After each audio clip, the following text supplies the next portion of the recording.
بسم اللہ الرحمن الرحیم۔ 4 رکعت سنت موقدہ اور غیر موقدہ پڑھنے میں فضیلت کے اعتبار سے کچھ فرق ہے۔ 4 رکعت سنت موقدہ پڑھنے کا طریقہ معروف ہے اور 4 رکعت سنت غیر موقدہ پڑھنے میں 2 جگہ اضافہ کریں تو زیادہ فضیلت ہے، یعنی 2 رکعت کے بعد جب بیٹھنا ہے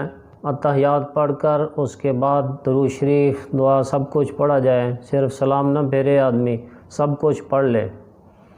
اس کے بعد پھر جب تیسری رکعت کی ابتدا میں کھڑا ہوگا تو الحمد شریف سے پہلے ثنا کا پڑھنا یہ افضل ہے۔ تو یہ 2 جگہ فرق ہے، باقی طریقہ وہی ہے۔ تو جو سنت غیر موقدہ کو اس طریقے سے پڑھے تو زیادہ ثواب ملتا ہے، ورنہ جائز اس طرح بھی ہے کہ سنت موقدہ کی طرح پڑھ لے تب بھی درست ہے۔ دوسرا مسئلہ جو عام طور پہ پیش آتا ہے، بعض اوقات ایک آدمی نماز پڑھ کے فارغ ہو جاتا ہے اور اس سے پیچھے والی صف میں متصل جو پیچھے والی صف ہے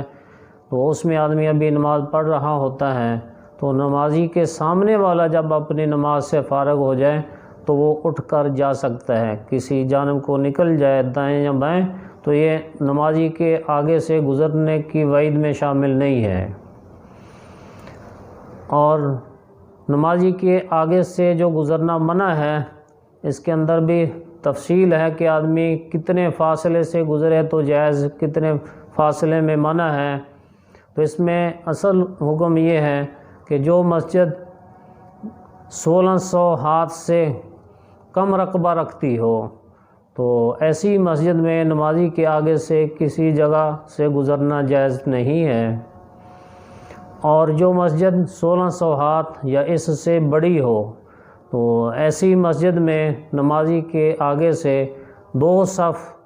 یا 3 صف کی مقدار چھوڑ کر آگے سے گزرنا جائز ہے۔ تو یہ مسئلہ پیش آتا رہتا ہے، تو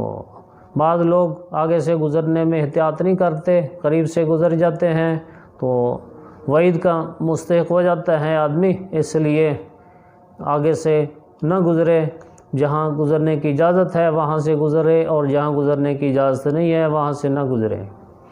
اللہ تعالی ہم سب کو صحیح مسائل پہ عمل کی توفیق عطا فرمائے۔